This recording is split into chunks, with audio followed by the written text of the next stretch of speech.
Glória a Deus. Amém, irmãos. Podemos sentar-se? Amém? Glória a Deus. Aleluia. Irmãos, eu quero falar sobre os 4 passos para a presença de Deus. Eu queria te convidar a abrir a tua Bíblia. Vamos abrir a nossa Bíblia em 2 Crônicas, capítulo 7, verso 14. É um texto já muito conhecido, mas eu queria hoje trazer, baseado neste texto, os 4 passos para nós alcançarmos a presença de Deus. Ou melhor, para que a presença de Deus nos alcance. 2 Crônicas, no Velho Testamento, a seguir ao livro dos Reis, os 2 livros dos Reis, vêm as Crônicas. 2 Crônicas, no capítulo 7. 2 Crônicas, capítulo 7. E vamos ler o verso 14. Aleluia. Eu já tenho ali projetado, os irmãos que não estiverem com Bíblia, podem ler ali o texto que está já projetado também. 2 Crônicas 7, 14. Amém? Já todos abriram? Amém? Vamos ler? Vamos? Diz assim a palavra do Senhor.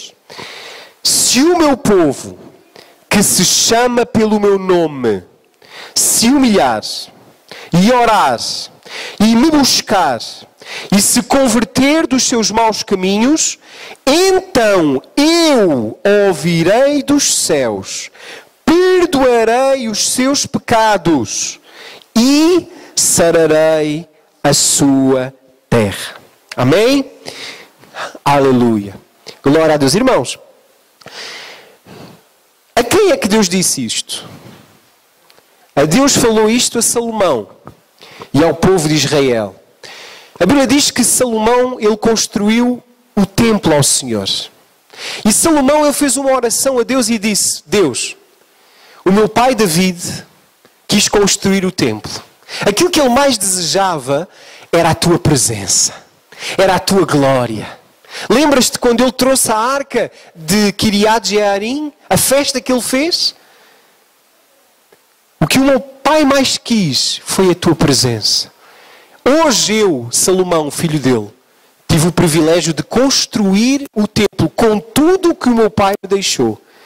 O ouro, a prata, materiais de construção. Davi preparou tudo para que Salomão pudesse edificar o templo ao Senhor. Mas Salomão, ele orou ao Senhor e disse: Deus, mas há uma coisa que eu quero. Eu quero a tua glória. Eu quero que a tua glória venha sobre este templo. Porque se este templo não tiver a tua glória, então será apenas uma bonita construção. Mas se a tua presença vier a este lugar, se habitar neste lugar, então, Senhor, todo o esforço que o meu pai fez e que eu estou a fazer, valerá a pena. Porque aquilo que eu quero é a tua glória. Irmãos, sabem, irmãos, eu quando leio esta passagem da Bíblia, eu me emociono porque aquilo que eu mais quero é a glória de Deus. Aquilo que eu mais quero é a presença da glória dele. Aquilo que eu mais desejo é a sua presença manifesta. Aquilo que eu mais quero, irmãos, é que a embaixada cristã seja mais do que uma igreja. Seja realmente a presença, a representação do reino de Deus na terra. Seja um lugar onde as pessoas vão para quê? Para receberem a presença de Deus. Para desfrutarem da presença de Deus. Para serem tocadas, ministradas pela presença de Deus. E aquilo que eu quero, irmãos, é que as pessoas lá fora possam ouvir falar e dizerem: naquele lugar, Deus está lá. A presença dele está lá. Assim como estava no templo de Salomão. A Bíblia diz, irmãos, que Salomão orou ao Senhor e chorou diante de Deus e disse: Senhor, nós queremos a tua glória. Vem, Senhor, vem habitar neste lugar, vem habitar nesta casa. E a Bíblia diz que Deus, à noite, lhe deu um sonho. Lhe aparecem sonhos a Salomão. E Deus lhe diz isto: se o meu povo, que se chama pelo meu nome, se humilhar e orar e me buscar e se converter dos seus maus caminhos, então eu ouvirei dos céus, perdoarei os seus pecados e sararei a sua terra. Sararei a sua terra. Irmãos, hoje aquilo que nós mais precisamos é desta presença. É da presença do Senhor. Este ano é o ano da frutificação. Mas eu vou-te dizer sincero, se Deus não estiver connosco, nós não vamos dar fruto. Porque Ele próprio diz lá em João 15, sem mim nada podereis fazer. Toda a vara que está em mim, essa dá fruto. Mas toda a vara que não dá fruto, ela é cortada e lançada no fogo. Jesus deixou bem claro, o dar fruto está dependente de ter a presença de Deus, de ter Deus na nossa vida. Então hoje, meu querido, hoje eu quero que tu, comigo, possamos buscar esta presença, esta glória. Porque sabes, meu querido, Deus hoje Ele está-nos a dizer, eu não te quero perguntar o quanto tu sabes a meu respeito. Hoje em dia, tanta gente sabe sobre Deus, até pensam que já sabem tudo sobre Deus. Mas Deus hoje quer nos perguntar, o Espírito Santo hoje Ele quer te perguntar, não o quanto tu sabes dEle, mas se tu realmente o conheces, se tu realmente o desejas, de todo o teu coração. Entendes o que eu estou a dizer? Então, na nossa vida, meus queridos irmãos, nós precisamos de buscá-lo acima de todas as coisas. Buscá-lo em primeiro lugar na nossa vida. Cristianismo é Cristo ser o centro das nossas vidas. É Cristo habitar em nós. É Cristo viver em nós. É Cristo se manifestar em nós e através de nós. Então hoje o Espírito Santo Ele está a levantar um clamor nesta geração. Não dizer... quanto tu sabes a meu respeito? Mas dizer, tu me conheces. Tu consegues ouvir a minha voz. Tu consegues sentir a minha presença. Então, irmãos, o último domingo que eu preguei sobre onde é que tu estás. E eu falei da fenda da rocha. Como lugar onde Deus passa e manifesta a sua glória. Como lugar onde Ele nos cobre com a sua mão. E o que é a fenda da rocha? Jesus. Porque Ele é a rocha. E a fenda da rocha é a ferida da rocha. Foi o lugar onde Ele foi ferido. A cruz do Calvário. Então, em primeiro lugar, nós entendemos que ninguém poderá receber a glória de Deus. Ninguém poderá receber o poder da glória de Deus como o templo de Salomão recebeu. Se não estiver em Cristo. Se não estiver na fenda da rocha. Por isso Jesus diz em João 14,6. Eu sou, disse Jesus, o caminho. Eu sou a verdade e eu sou a vida. Ninguém, olha bem como é que Jesus coloca as suas palavras. Ninguém vai ao Pai. Ninguém alcança a presença de Deus. Ninguém poderá receber a glória de Deus se não for por mim. Jesus não disse eu sou um caminho. Ele disse eu sou o caminho. A verdade. A vida. Jesus assumiu para Ele o quê? Esta capacidade de ser um só. Único. Então hoje, irmãos, a pergunta que eu te faço é, tu já estás em Cristo? Tu já estás na fenda da rocha? Tu já estás no lugar onde Deus pode te cobrir? O lugar onde Ele te pode visitar? O lugar onde Ele pode fazer passar toda a sua misericórdia, toda a sua bondade, toda a sua glória, todo o seu poder? Ou será que tu ainda estás perto da rocha, mas ainda não foste colocado dentro da rocha? E tu dizes, pastor, o que é isso de estar perto da rocha? Estar perto da rocha é vir à igreja. Há muita gente que vem à igreja, que é o lugar onde a rocha está. Mas há uma diferença muito grande de eu estar ao pé da rocha e estar dentro da rocha. Há muita gente que está na igreja, mas ainda não tem Jesus como Senhor e Salvador da sua vida. Então, em primeiro lugar, irmãos, se nós como igreja queremos a glória de Deus, tal como Salomão pediu, a glória de Deus na nossa vida, a glória de Deus manifestando na nossa vida e através da nossa vida, nós precisamos de estar no único lugar onde Deus se faz presente e onde Deus te abençoa e onde Deus realmente te visita. E esse lugar é Jesus Cristo. Não há outro caminho. Ele é o único caminho. Entendes o que eu estou a dizer? Agora, a pergunta é, depois de eu estar na fenda da rocha, depois de eu estar no lugar certo, quais são os passos para eu poder alcançar essa presença?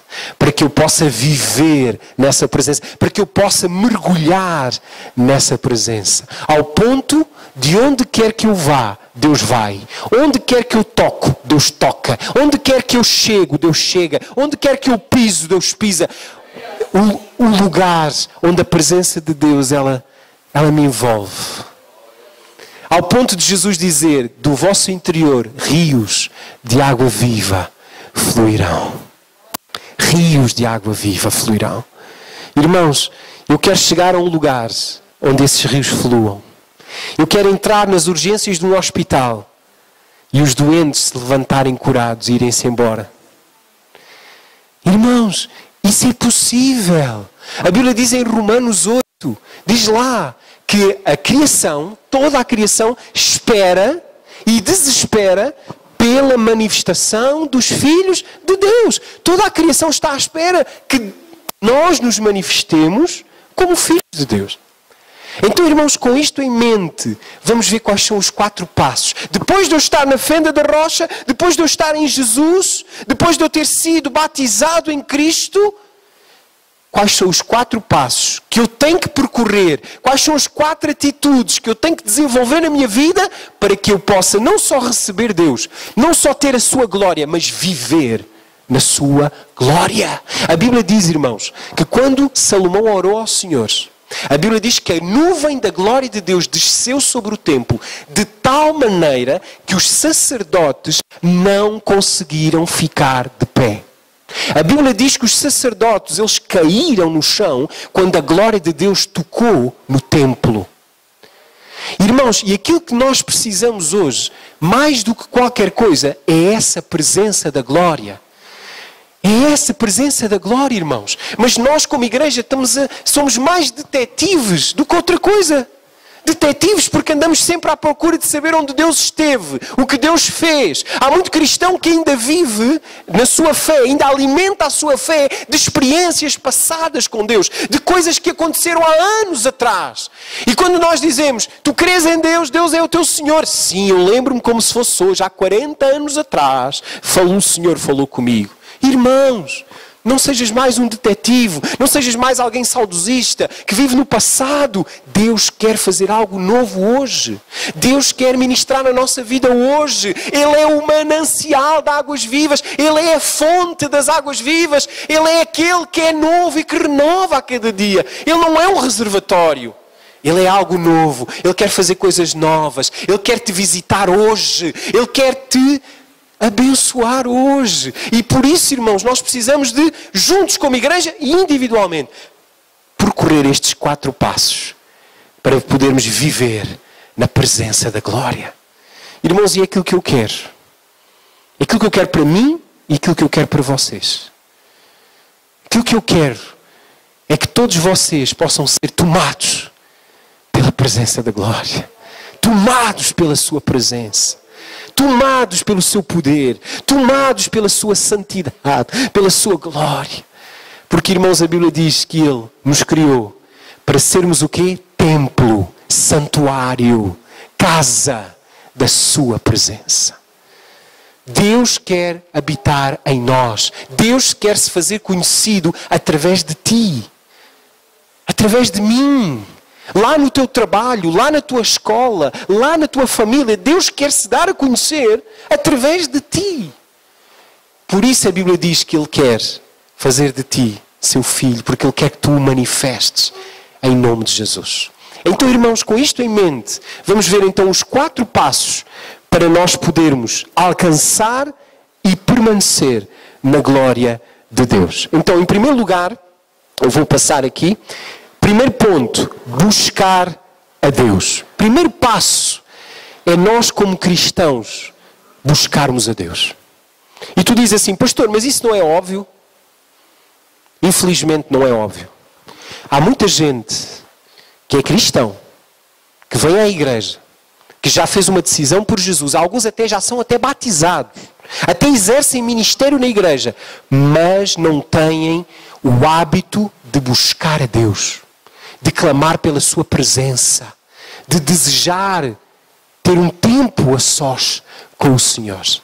Então hoje, o primeiro passo para nós não só alcançarmos, mas vivermos na presença de Deus, é aprendermos a buscá-lo. Porque Ele quer que nós o busquemos. Deus, Ele deseja, Ele anseia que nós o busquemos. Aquilo que Ele mais quer é quando nós nos assentamos aos seus pés, simplesmente só para dizer: eu te amo, eu te desejo, eu estou apaixonado por ti. Tu és, Senhor, a razão do meu viver. Tu és a minha vida. Irmãos, quando nós nos derramamos diante dele através da adoração, através da entrega, da consagração, nós estamos o quê? A atrair a presença dele. Estamos o quê? A chamar a sua presença. Entendes o que eu estou a dizer? Então, Deus, Ele quer que nós o busquemos. O primeiro passo é tu entenderes que tu precisas de buscá-lo, de desejá-lo de todo o teu coração. Olha o que é que a Bíblia diz ali, Jeremias 29:11. Eu é que sei os pensamentos que tenho a vosso respeito, diz o Senhor. Pensamentos de paz e não de mal, para vos dar o fim que desejais. Então passareis a orar. Sim, passareis a orar. Orareis a mim e eu vos ouvirei, diz o Senhor. Buscar-me-eis e me achareis. Quando me buscardes de todo o vosso coração, serei achado de vós, diz o Senhor, e farei mudar a vossa sorte. Olha bem como é que Deus diz. Ele diz lá: eu tenho pensado em ti. Eu é que sei os pensamentos que tenho a teu respeito, diz o Senhor. Deus tem pensado em nós. Deus pensa em ti, meu querido. Deus pensa em nós. Ele diz: eu tenho pensado em ti. E o que é que Ele diz mais? Buscar-me-eis e me achareis. Buscar-me-eis e me achareis quando me buscardes de todo o vosso coração. Irmãos, e nós hoje precisamos de buscá-lo, porque Ele, em primeiro lugar, quer que nós o busquemos. E como igreja, nós temos que buscar ao Senhor. Sabes qual é o nome que Ele escolheu dar à sua igreja? Ele podia ter chamado a sua igreja de exército. Ele podia ter chamado a sua igreja de embaixatriz. Ele podia ter chamado a sua igreja de companheira. Podia ter chamado a sua igreja de amante. Mas Ele chamou a sua igreja de esposa, de noiva. Porque Ele quer, tal como a noiva, Ele quer que nós o busquemos, que nós o desejemos. Como noivo, como esposo. Entendes o que eu estou a dizer? O segundo versículo, Jeremias 33:3, ele diz lá: clama a mim, e eu ensinar-te-ei coisas grandes e ocultas que tu não sabes. Olha bem como é que ele coloca: clama a mim. Ele não quer só que tu o busques de todo o teu coração, que tu o desejes, mas Ele quer mesmo que tu verbalizes essa busca, que tu clames, que tu digas: Senhor, fala comigo, ensina-me, eu quero ouvir a tua voz. Clama a mim e anunciar-te-ei coisas grandes e ocultas, não sabes. Irmãos, Deus tem tanta coisa para nos ensinar. Deus tem tanta coisa para te falar. Sabes que Ele tem resposta para as tuas questões. Sabes que Ele tem a solução para os teus problemas. Ele só está à espera que tu o clames. Ele só está à espera que tu clames a Ele, para que Ele te possa ensinar, para que Ele se possa revelar a ti. Entendes o que eu estou a dizer, irmão? Amém. Terceiro versículo, Provérbios 23:26. Provérbios 23:26. O que é que está lá escrito? Filho meu, dá-me o teu coração. Aleluia. Filho meu, dá-me o teu coração e que os teus olhos observem os meus estatutos. Ele está hoje a dizer-nos: dá-me o teu coração. Ele não só quer que tu o busques, Ele não só quer que tu clames a Ele, Ele quer o teu coração. Ele quer que tu te apaixones por Ele. Ele quer que tu faças dele o centro da tua vida. Entendes o que eu estou a dizer? Então hoje, que o Espírito Santo possa falar ao teu coração, irmão. Porque é o seguinte: eu não quero só ficar na fenda da rocha. Eu não quero só estar em Jesus. Eu quero alcançar a presença dEle. Eu quero ser a manifestação da glória de Deus nesta geração.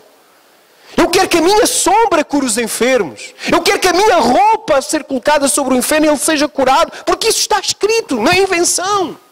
Está Está escrito na palavra de Deus que os aventais de Paulo eram colocados sobre os enfermos e eles eram curados. Está escrito na nossa Bíblia que a sombra de Pedro curava os enfermos.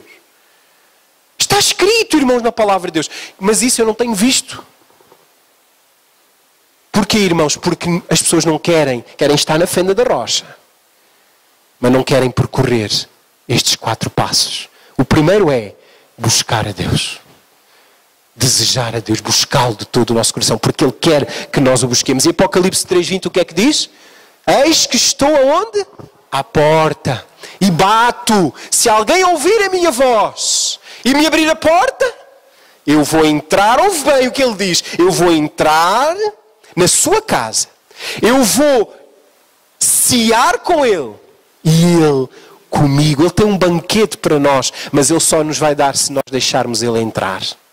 Agora, sabes, Ele não escreveu isto ao mundo, aos perdidos. Ele escreveu isto à igreja do Senhor. Ele diz à igreja, eu estou à porta e bato.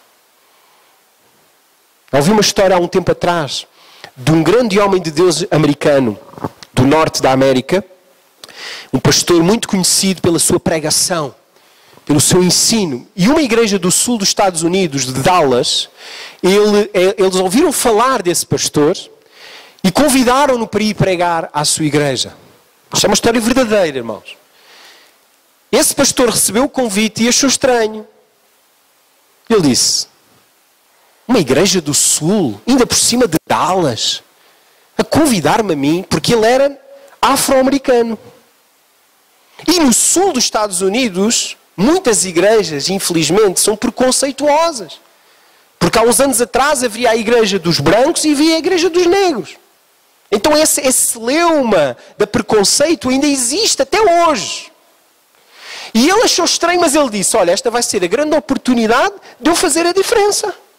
E ele aceitou o convite, apanhou o avião e foi até Dallas. Quando ele chegou ao pé da igreja, ele quis entrar.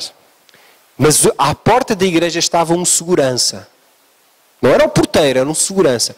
Pôs a mão no peito dele e disse, o senhor aqui não pode entrar. E ele disse, como? O senhor aqui não pode entrar. A sua igreja é ali ao fundo da estrada. Esta igreja não é para si. Mas eu fui convidado, olha, tenho aqui a carta. Meu senhor, não insista, você aqui não entra. E ele, não querendo ser indelicado, se afastou e começou a orar a Deus e dizer, Senhor, eu fiz uma viagem tão grande. Trouxe uma palavra de Deus, tu falaste comigo de uma maneira tão maravilhosa para eu poder abençoar estes irmãos. E eles dizem que não querem que eu entre, não me deixam entrar, Senhor. Ele ficou triste, ele ficou zangado até. E de repente o Espírito Santo falou com ele muito claro e disse assim, meu filho, não fiques triste, porque eles também não me deixam entrar a mim. Então muitas vezes, irmãos, há igrejas que o Senhor ainda está à porta. Ele ainda não entrou. Ele não entrou ainda. Porque há muita gente que quer estar na frente da rocha, quer estar em Cristo, quer ser salvo, quer ter a certeza da vida eterna, mas não está disposto a caminhar estes passos. E o primeiro passo é, Ele quer que nós o busquemos. Nós precisamos de o buscar. Precisamos de buscar a Deus. Lucas 10:38 conta-nos a história de Marta e Maria. Conhecem ou não conhecem bem essa história? A Bíblia diz que 2 irmãs, Marta e Maria, convidaram Jesus para ir lá almoçar a casa. E Jesus aceitou o convite, até porque elas cozinhavam muito bem. Jesus aceitou o convite e foi. Só que o problema, irmãos, é que quando Jesus chegou a casa, Maria deixou os tachos e foi-se assentar aos pés de Jesus. E ficou ali prostrada, enquanto Jesus estava sentado, ela estava ali aos pés de Jesus, abraçadinha aos pés de Jesus, a falar com Jesus, a olhar para Jesus, a ouvir a voz de Jesus. E a Bíblia diz que Marta, a irmã dela, vem da cozinha, olha para a irmã e vê a irmã ali. Ah, tu és tão lindo, Jesus. E Marta disse o quê? Lembram-se? Senhor, repreende essa preguiçosa. Eu aqui com as batatas ao lume, com o fungi na panela, com o bacalhau de molho, e ela aí aos teus pés, Senhor. Mas o que é isto? E o que é que Jesus respondeu? Lembram-se? Jesus lhe disse: Marta, Marta, pouco é necessário. Pouco é necessário. Agora a pergunta é: necessário para quê? Para ter a sua presença, para o agradar. Marta não estava a querer agradar Jesus, sim ou não? Elas não convidaram Jesus para ir almoçar lá à casa para agradar Jesus, para poder ter um tempo com Jesus. O que Jesus disse a Marta foi: Marta, Marta, pouco é necessário. Maria escolheu a melhor parte. Sabes, meu querido, às vezes nós andamos tão ocupados, até com a igreja, com o ministério, que é para Deus. Mas perdemos muitas vezes aquele tempo de estar na presença do Senhor.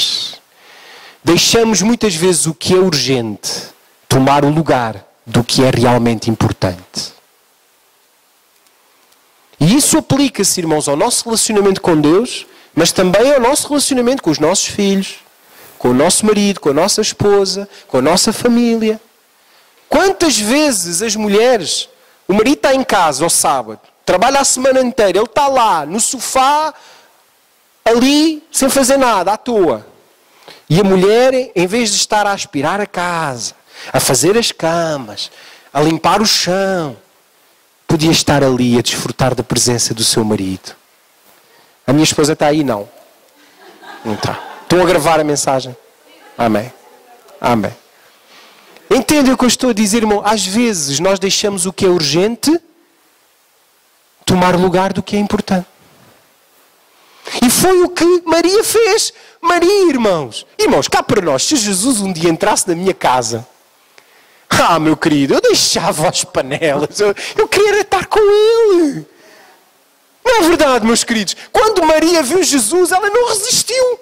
Ela disse: eu quero lá saber do fungi, eu quero lá saber do bacalhau, eu quero é Ele. Eu quero é Ele. Amém, irmãos? Então, hoje, quantas vezes deixamos o que é urgente tomar o lugar do que é importante? Passa mais tempo com os teus filhos. Passa mais tempo com a tua esposa. Passa mais tempo com os teus filhos, com os teus irmãos da igreja, com os teus irmãos. Desfruta. Convida o pastor para ir lá à casa almoçar, jantar, irmão. Desfruta da presença do pastor. Amém, irmãos? Porquê, irmãos? Porque Deus quer que nós o busquemos. E muitas vezes nós não priorizamos a presença dEle. Por isso é que muitas vezes não o temos. Por isso é que muitas vezes a nossa vida não avança. Porque Ele não está, Ele está à porta. Tu estás tão ocupado que nem abriste a porta. Ele está lá à espera. E a questão é que Jesus é um cavalheiro, irmão. Ele nunca vai abrir a porta. A casa é tua. Ele vai ficar à espera que tu abras a porta. O diabo não. Satanás, ele arromba a porta. Ele entra. Ele vem para matar, roubar e destruir. Mas Jesus não. Jesus fica à porta. Ele quer que tu abras a tua vida para Ele. Amém, irmãos? E tantas vezes nós queremos isso, mas estamos tão ocupados com o trabalho, com a família, com isto, com aquilo, que muitas vezes Jesus fica à porta. E às vezes, irmãos, ainda temos a lata de quando saímos de casa ainda dizemos: estás aqui? Agora não tenho tempo, mas quando eu voltar não vais a lado nenhum, quando eu voltar vais entrar. Entendes o que eu estou a dizer, meu irmão? Jesus disse o que, Maria? Maria escolheu a melhor parte. E essa, diz ele, não lhe será tirada. Fecha os teus olhos, irmão. Diz ao Senhor: Pai, Senhor, como Maria, eu quero estar mais tempo aos teus pés. Porque eu sei, Senhor, que depois de estar na fenda da rocha, depois de estar em Cristo, que é o caminho, a verdade e a vida, eu preciso de dar estes passos. Eu preciso de te buscar de todo o meu coração. Eu preciso de te desejar. Eu preciso de te dar o meu coração. E eu preciso de abrir a porta da minha vida, fazendo de ti a minha prioridade, não deixando que o urgente tome o lugar do que é importante.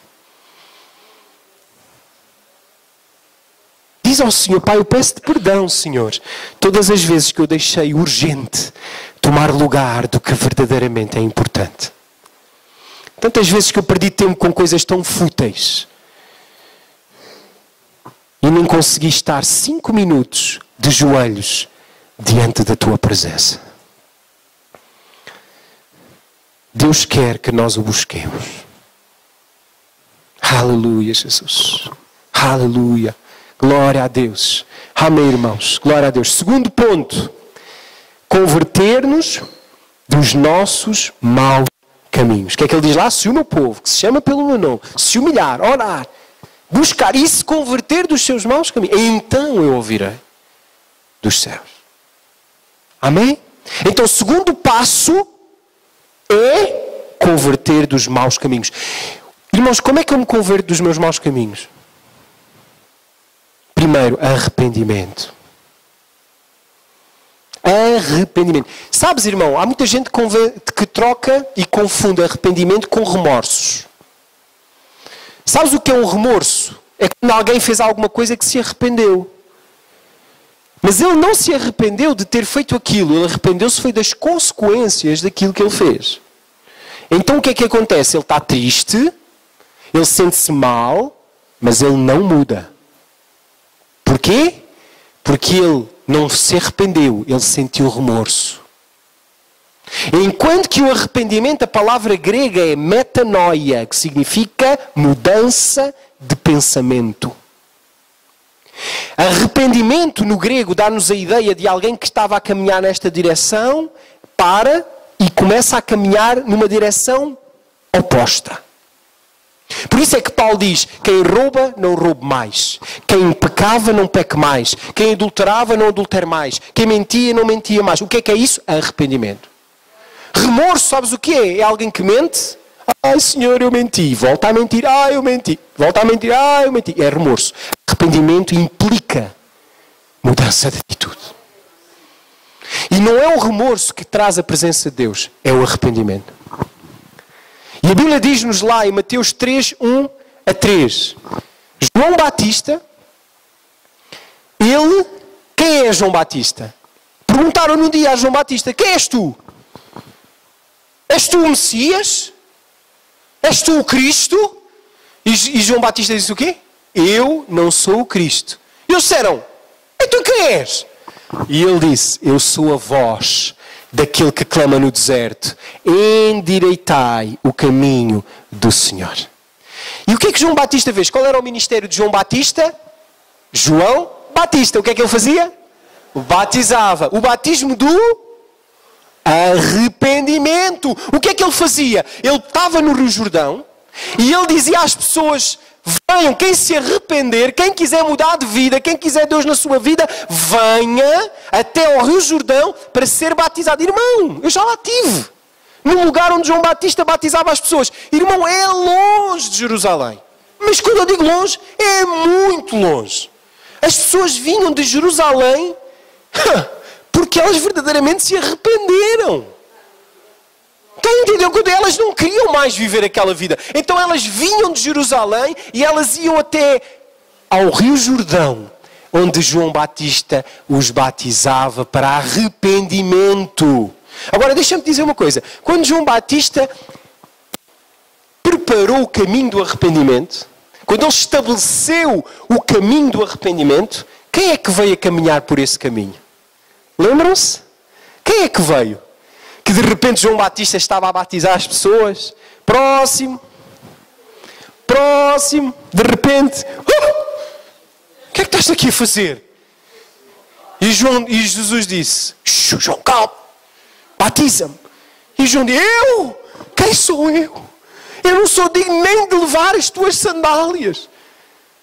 E Jesus disse: mas é necessário que assim o aconteça. E a Bíblia diz que João Batista batizou Jesus. Irmão, quando nós construímos o caminho do arrependimento, Jesus vem chegar a nós. Estás a entender o que eu estou a dizer? Quando tu tiras um tempo para te arrependeres, para chorares diante de Deus e dizer: Senhor, eu não quero isto na minha vida, eu não quero mais isto, eu não quero mais esta situação, eu sei que isto te envergonha, eu sei que isto é contra a tua palavra, por isso eu no nome de Jesus me arrependo e que haja mudança na minha vida. Quando estás ali a derramar a tua alma diante de Deus, Jesus vem. Porque Ele vem através do caminho do arrependimento. Por isso Ele diz: e vos converterdes dos vossos maus caminhos. Então eu ouvirei. O que é que significa o então? É uma condição. Ele só ouve quando tu fizeres aquilo. Então, irmãos, hoje, todos nós, irmãos, temos necessidade de arrependimento. Todos nós. A Bíblia diz que aquele que diz que não tem pecado é mentiroso. Amém, irmãos? Então é importante nós, por um lado, buscarmos a Deus, estarmos aos pés dele como Maria, é entendermos que Ele quer o nosso coração, que Ele está à porta, que Ele quer que nós o busquemos de todo o nosso coração, mas é importante, quando chegarmos aos seus pés, comecemos por nos arrepender. Porque o arrependimento é o que abre os céus. O arrependimento é que faz com que o caminho se aplane para que a glória de Deus te alcance.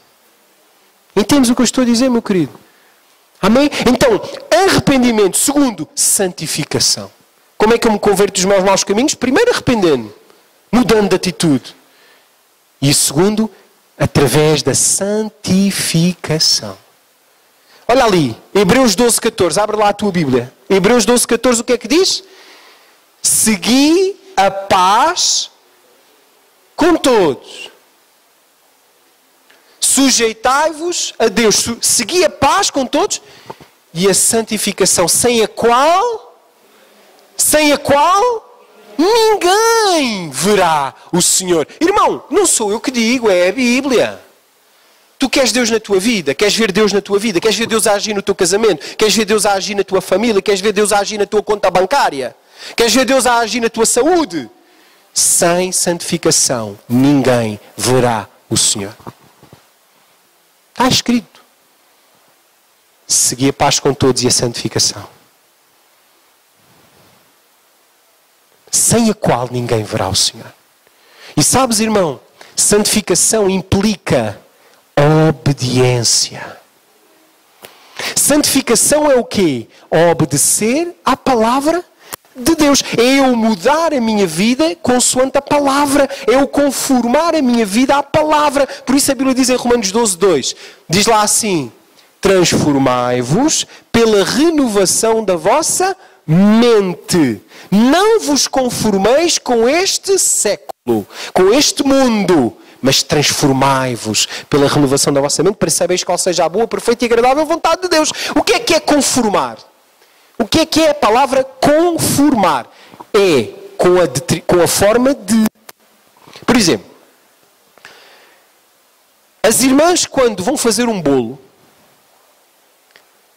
agarram na massa, fazem a massa do bolo e depois agarram numa coisa que se chama forma e põem a massa dentro da... E depois da massa na forma, põem a forma e a massa aonde? No forno. Quando passa o tempo determinado e vocês tiram a forma do forno e tiram o bolo da forma, qual é a forma do bolo?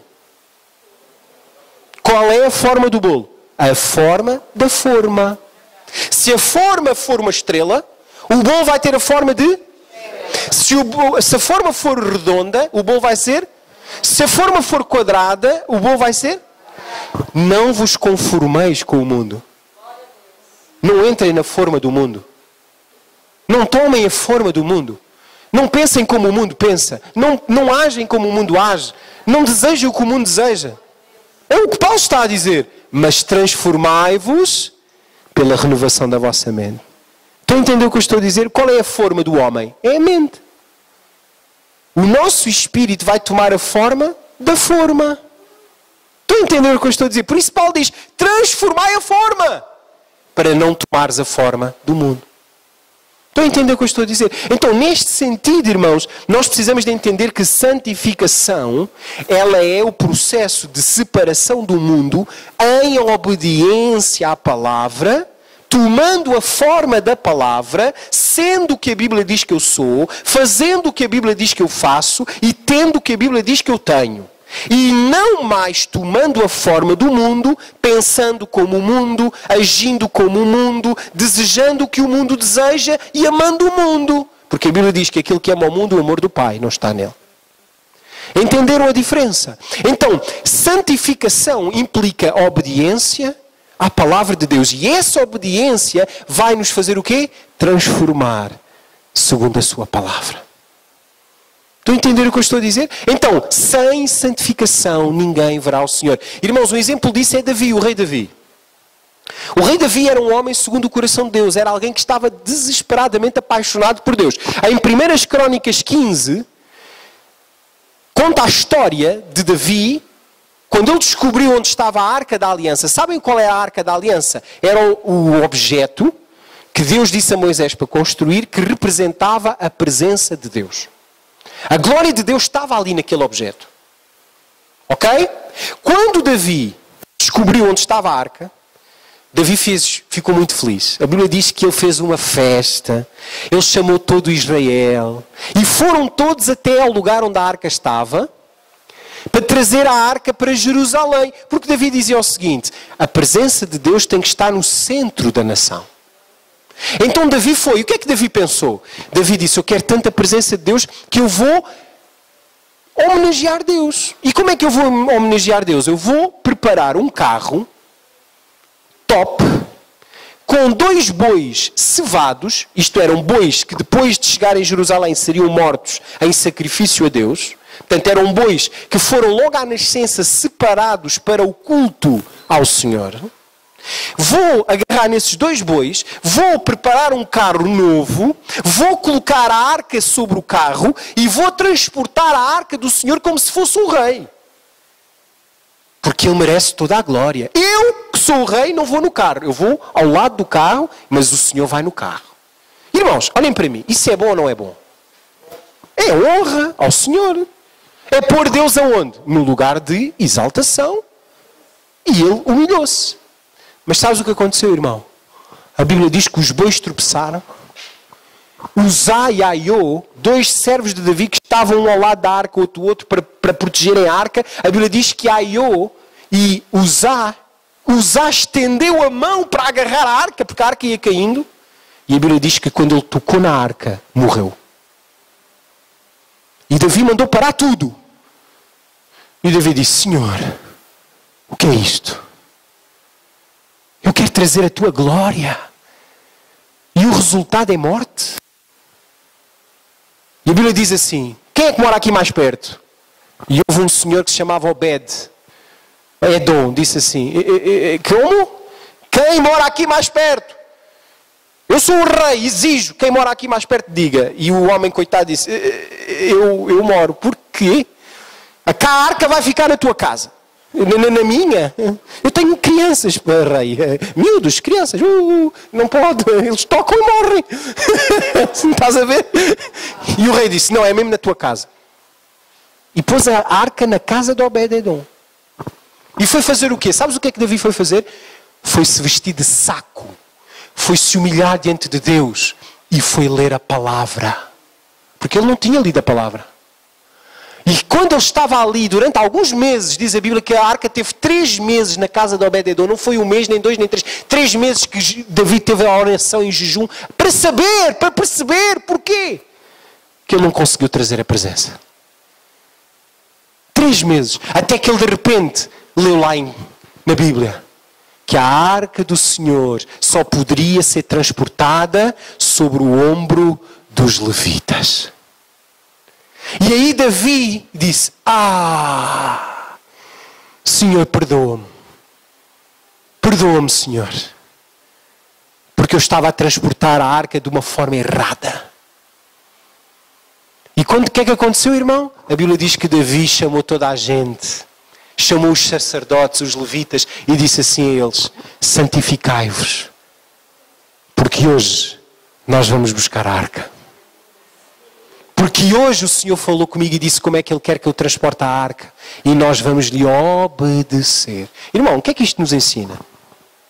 Isto ensina-nos que às vezes as boas intenções não são suficientes. Fazer as coisas da forma como nós pensamos que é o melhor não chega. Nós temos que obedecer. Obedecer a Deus é o processo da santificação. Não há santificação sem obediência.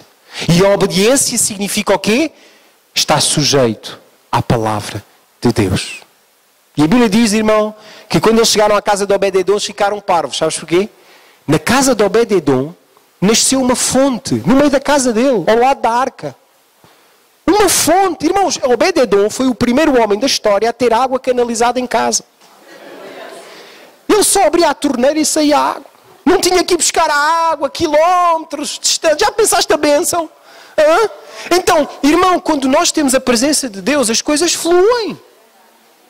As coisas fluem. O problema é quando nós queremos Deus à nossa maneira. Quando nós queremos servir a Deus à nossa maneira. Quando nós queremos estar na igreja à nossa maneira. Quando nós queremos fazer o nosso ministério à nossa maneira. Esse é o problema. Porque quando nós fazemos isso e os bois tropeçam, há morte, há destruição na nossa vida. E a culpa não é dele. A culpa é de quem? É nossa. Porquê? Porque nós não nos santificamos. Não obedecemos. A Bíblia diz, irmãos, que quando os levitas carregaram a arca, a Bíblia diz que o Senhor os ajudou. A Bíblia diz assim, e ajudava o Senhor os levitas a levarem a arca. Irmãos, eu acho que os levitas nem sentiam o peso da arca, porque o Senhor os ajudou. Eu até acho que não eram eles que levavam a arca, era a arca que os levava a eles. Porque quando nós fazemos as coisas segundo a sua vontade, Ele está connosco. E Ele vai à nossa frente. E é Ele que faz, não somos nós. É Ele. O problema é quando somos nós a fazer. Aí, irmãos, temos a resistência de Deus. E não o favor do Senhor. E eu quero te fazer uma pergunta, irmão. Que área da tua vida Deus está a resistir? Que área da tua vida Deus está a resistir? Sabes porquê? Porque tu não estás a obedecer. Tu não te estás a santificar. Sem santificação, ninguém verá o Senhor. Como igreja, nós precisamos de nos santificar. Nós precisamos de nos conformar à palavra do Senhor. Amém, irmãos? Olha ali o que é que diz a Bíblia em 2 Coríntios 6. Vamos ler. 2 Coríntios 6. 2 Coríntios. Segunda carta de Paulo aos Coríntios 6, 16 a capítulo 7, verso 1. Diz assim a palavra do Senhor. 2 Coríntios 6, 16 a 7, 1. Diz assim, eu vou ler. Diz assim. Que ligação há entre o santuário de Deus e os ídolos? Porque nós somos santuário do Deus vivente, como Ele próprio disse. Habitarei e andarei entre eles. Serei o seu Deus e eles serão o meu povo. Por isso, retirai-vos do meio deles. Separai-vos, diz o Senhor. Não toqueis em coisas impuras. E eu vos receberei. Serei vosso pai e vós sereis para mim filhos e filhas, diz o Senhor Todo-Poderoso. Tendo, pois, ó amados, tais promessas, purifiquemo-nos de toda a impureza, tanto da carne como do espírito, aperfeiçoando o quê? A nossa santidade no temor do Senhor. Então, irmão, temos que aperfeiçoar a nossa santidade. Irmão, santidade é algo que tem que ser aperfeiçoado. Quando tu entregaste a tua vida a Jesus, se calhar tu disseste, eu vou deixar isto, vou deixar aquilo, já não vou fazer mais aquilo. Glória a Deus! Mas, irmão, a santidade é algo que é um processo. Tu precisas de aperfeiçoar, dia após dia, a tua santidade. E à medida que vais avançando em santidade, à medida que vais avançando em obediência, Deus vai se manifestando na tua vida. Entendes o que eu estou a dizer, meu querido? Então hoje, irmãos, o que é que Paulo diz? que é que há de comum entre o santuário de Deus e os ídolos? Não há nada. Vós sois santuário de Deus. E eu gosto muito quando ele diz assim, está escrito, eu, o Senhor, andarei entre vocês e habitarei em vocês. Ele está a falar do quê? Da igreja.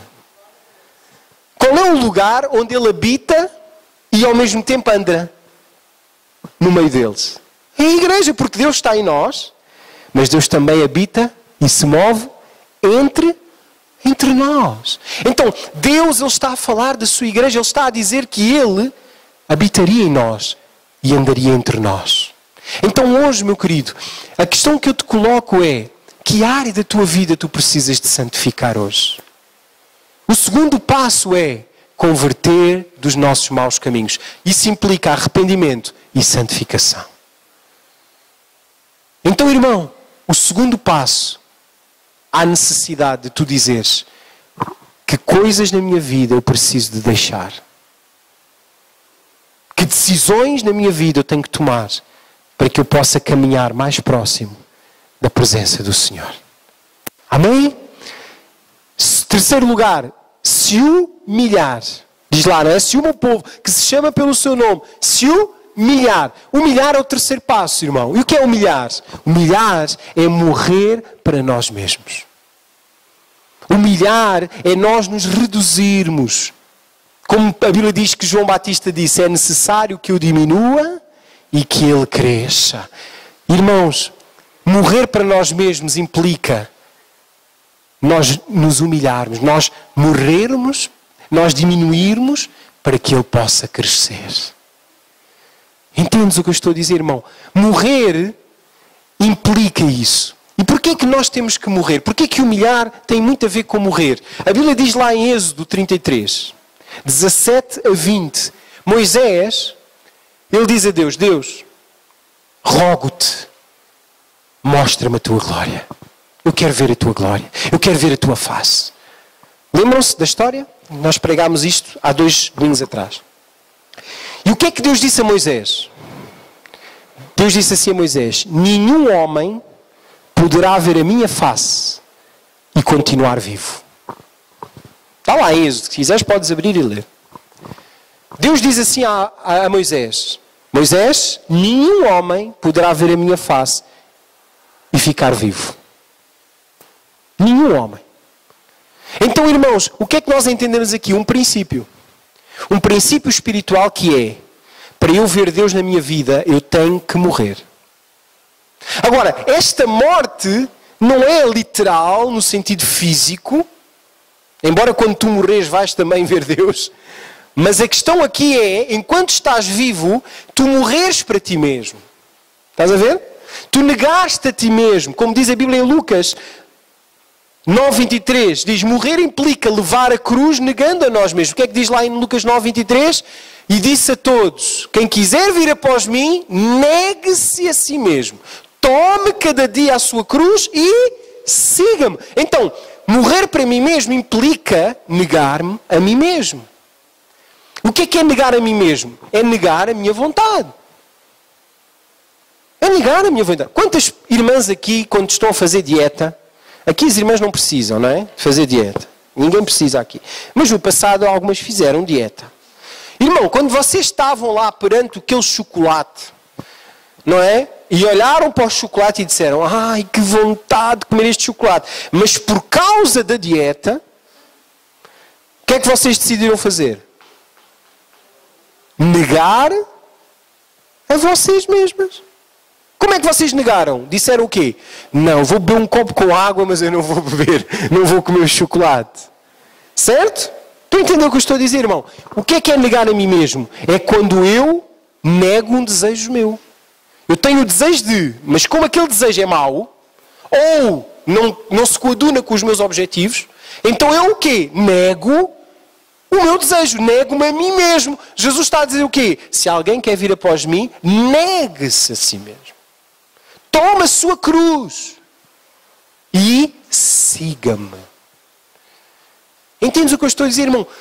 No processo de nós termos Deus na nossa vida, neste processo de santificação, nós precisamos de nos negar. Nós precisamos muitas vezes de dizer assim, a minha vontade era fazer isto, mas eu não vou fazer a minha vontade, eu vou fazer a vontade de Deus. Entendes o que eu estou? Alguém te magoa, alguém te ofende, ficas muito magoada, muito triste. Alguém frustrou as tuas expectativas e tu estás triste, estás zangada, estás amargurada com aquilo. A tua vontade é o quê? Eu não vou perdoar nunca. Mas o que é que Deus diz? Perdoai àqueles que vos ofendem. Então o que é que tu vais fazer, meu querido? Tu vais negar-te a ti mesmo e tu vais decidir perdoar, porque o perdão é uma decisão. Tu entendeu o que eu estou a dizer, irmão? Então, morrer para nós mesmos implica negar-me e diminuir. Como João Batista disse, é necessário que eu diminua e que ele cresça. Entendes o que eu estou a dizer, meu irmão? Então, hoje, já deste este passo? Estás disposto a dar este passo da humilhação? Este passo de tu morreres para ti mesmo? Como Deus disse a Moisés, nenhum homem poderá ver a minha face e continuar vivo. Então diz ao Senhor, porque eu quero ver a tua face, então eu estou disposto a morrer. Negando-me a mim mesmo e diminuindo para que tu cresças. Amém, irmãos? Glória a Deus. E último passo. Quarto, orar. Se o meu povo, que se chama pelo meu nome, se humilhar e orar. Então o que é orar? Irmãos, orar aqui é muito mais do que simplesmente verbalizar uma oração. Orar é ter fome de Deus. Orar é desejar Deus. Jesus diz em Lucas 6, no dia da grande festa, ele se levantou e disse, se alguém tem sede e fome, venha a mim e beba e coma. Porque do seu interior fluirão rios de água viva. Ele estava a falar de quê? Do Espírito Santo. Então, irmãos, eu tenho aqui 2 exemplos de 2 pessoas que atraíram a presença de Deus por causa da sua fome. Da fome pela sua presença. Primeiro, Jacó. Lembram-se da história de Jacó? Jacó, a Bíblia diz, está lá a referência, Gênesis 32. Jacó, a Bíblia diz que ele, fugindo da casa de seu pai, porque o seu irmão Esaú queria matá-lo, porque ele enganou o pai e o irmão. Jacó, ao sair desesperado, a Bíblia diz que Jacó orou e disse, Senhor, eu quero que tu me abençoes, Senhor. Porque na minha vida nada está a dar certo. Então abençoa, eu quero a tua bênção. E a Bíblia diz que Deus, ele se manifesta através de um anjo, do homem, e a Bíblia diz que Jacó lutou com aquele anjo até o nascer do dia. E o anjo dizia a Jacó o seguinte, deixa-me. Porque Jacó não deixava o anjo ir. E Jacó dizia ao que o anjo, não te deixarei até que me abençoes. Irmãos, ter fome de Deus implica nós lutarmos. Primeiro contra nós mesmos. E segundo, lutarmos não é com Deus, lutarmos por Deus. Quantas coisas na nossa vida nós temos que enfrentar para termos Deus? Para podermos alcançar Deus. Jacó, irmão, a Bíblia diz que ele lutou com Deus. Mas no original, o sentido não é que ele lutou com Deus. Ele lutou por Deus. O que ele queria era ele, era Deus. Ele não queria destruir Deus, ele não queria magoar Deus. Ele queria o quê? Era a presença de Deus. Então, o que é que Jacó fez? Ele não lutou com Deus, ele lutou por Deus. E ter fome, nós lutamos por Deus, nós queremos a sua presença. Nós tiramos um tempo e dizemos, Senhor, eu não vou sair daqui deste quarto enquanto eu não ouvir a tua voz, enquanto eu não sentir a tua presença, enquanto eu não receber de ti uma direção para esta situação que eu estou aqui a viver. Amém? Então Jacó, o que é que ele fez? Ele lutou por Deus e Deus o abençoou e Deus mudou o nome dele. Mudou o nome, mudou a história da vida de Jó. Mudou a natureza de Jó. Entendes o que eu estou a dizer, irmão? Quando nós temos fome de Deus e nós nos dispomos a buscá-lo e a clamar por Ele, a orar, a invocar o seu nome, nós corremos o risco de Ele mudar a nossa vida. Nós corremos o risco de Ele mudar a nossa natureza. Corremos o risco de Ele mudar o nosso nome. O que é o nome? Identidade. Ele muda a nossa identidade. Nós deixamos de ser pecadores e passamos a ser justos. Nós deixamos de ser filhos do mundo e passamos a ser filhos de Deus. Deus muda o nosso nome, Deus muda a nossa identidade. Mas nós precisamos de ter fome e sede dEle. Amém? O segundo exemplo é Maria Madalena.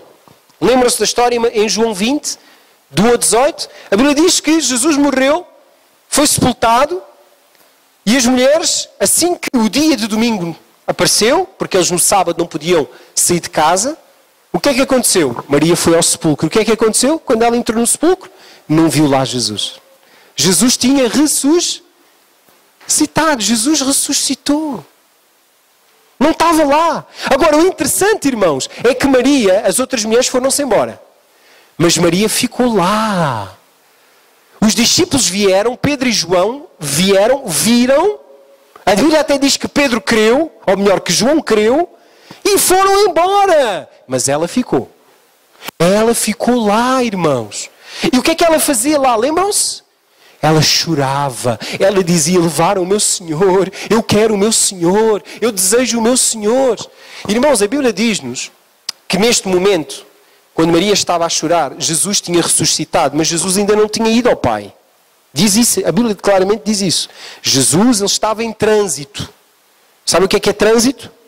Ele estava a ir do inferno, onde ele foi por causa dos nossos pecados, ele ressuscitou, ele entrou novamente no corpo que estava morto, vivificou o corpo, ressuscitou fisicamente, e depois o que é que ele ia fazer a seguir? Ele ia subir ao céu para apresentar-se a Deus como o nosso sumo e apresentando o seu próprio sangue como expressão dos nossos pecados. Certo? Agora imagina, Jesus, ele está a vir do inferno, vitorioso, com as chaves do inferno e da morte na mão, levando cativo o cativeiro, o seio de Abraão com ele, Abraão e todos os profetas, incluindo o rei Davi, com ele. Ele está a vir, ressuscita, a pedra do sepulcro desaparece, tamanha a glória dele. Porque eles estaram lá, não sabiam da pedra. Até hoje, irmão, não sabem da pedra. A pedra desapareceu. E de repente, irmãos, Jesus, quando está-se a preparar para entrar no tabernáculo eterno, começa a ouvir um choro. E ele conhecia aquele choro. A Bíblia diz, irmão, que Jesus não conseguiu ir ao céu. Não conseguiu. Aquele choro atraiu Jesus. Ao ponto de Jesus dizer assim, outra vez é a Maria. Ai, aquela Maria Madalena, pá. A paixão que ela tem por mim é tão grande. Só que a questão, irmão, é que Jesus não a deixou chorar. Jesus disse assim, ok Maria, agora tens de te aguentar à bronca porque eu tenho uma humanidade inteira para salvar. Quer dizer, o universo está em jogo. Então ficas aí a chorar que eu vou para o Pai. Maria não fez isso. Jesus não fez isso. O que é que Jesus fez? Jesus chamou 2 anjos. Venham, Gabriel, Miguel, venham cá. Vão lá dizer a ela para se ir embora. Vão lá ter com ela e digam assim, ele não está aqui, o homem já ressuscitou e tal, vai-te embora. E eles foram lá, entraram no sepulcro e disseram, mulher, por que choras? Porque levaram o meu Senhor e tal. E eles, olha, mas ele não está aqui. E eu sei, mas eu quero. E ele, mas vai-te embora. Vai, ele quer que... E ele, eu não saio daqui, não sei o quê. Lembram-se da história, não é? Irmão, Jesus disse, ok, tenho que ir eu. E Jesus aparece. E diz o quê? Maria. Inicialmente ela olhou e pensava que era quem? O jardineiro. O que é que ela disse ao jardineiro? Foste tu que o levaste. Diz-me onde é que ele está. Porque eu quero levá-lo comigo. Estamos a falar de um cadáver. Crucificado. Eu levo comigo. Onde é que o puseste? E Jesus teve que se revelar. E Jesus disse o quê? Maria. Irmão, quando ele diz o nosso nome, irmão, algo tem que mudar na nossa vida. A Bíblia diz que as lágrimas se enxugaram. E ela correu para Jesus e disse, Raboni. E o que é que Jesus disse? Olha agora, irmão, isto é importante. O que é que Jesus disse? Não me toques, Maria. Jesus deu um salto. Não me toques. Porquê que Jesus disse não me toques? Jesus foi indelicado, pastor Ivandro. Não me toques. Tua mulher estava ali a chorar. Sabes porquê, irmão? Porque Jesus não tinha ido ainda ao céu. Jesus não tinha entrado no tabernáculo como sumo sacerdote. O que é que a lei diz? Que o sumo sacerdote, antes de entrar no Santo dos Santos, não podia ser tocado por nenhuma mulher. Está lá escrito. O sumo sacerdote não podia ser tocado por nenhuma mulher. Se ele fosse tocado, tinha que ficar mais 7 dias a se purificar para entrar no Santíssimo. Então quando Jesus viu aquela mulher desesperada a correr em direção a ele, o que é que Jesus fez? Não me toques, mulher! Não me toques! Porque eu ainda não... Ele diz lá, porque eu ainda não fui para mim. Vai haver um tempo em que vocês me vão tocar. Sim. Mas agora não podem. Lembram-se quando Tomé tocou Jesus? O que é que Jesus disse a Tomé? Toca-me. Põe aqui a tua mão. Porque Jesus já tinha ido ao Pai. Já tinha apresentado o seu sacrifício. Mas naquele momento ele não tinha ainda apresentado. Irmãos, o que eu te quero dizer é o seguinte. Jesus pôs em causa a salvação da humanidade por causa de uma mulher que estava desesperada pela sua presença. Irmãos, e aquilo que eu acredito é que se nós o buscarmos tal como ela buscou, o mesmo Jesus, ele vem ter contigo. O mesmo Jesus vai ser atraído pela tua vida, pela tua presença e pelo teu clamor, pela tua fome. Então, irmãos, em último lugar, o último passo é nós termos esta fome de Deus. É termos este desespero de enquanto que outros vão e vêm, nós ficamos firmes, nós não abrimos mão, nós não desistimos de buscar a presença do Senhor. Muitos vão e vêm, mas há aqueles que ficam na porta do sepulcro, clamando pela sua presença.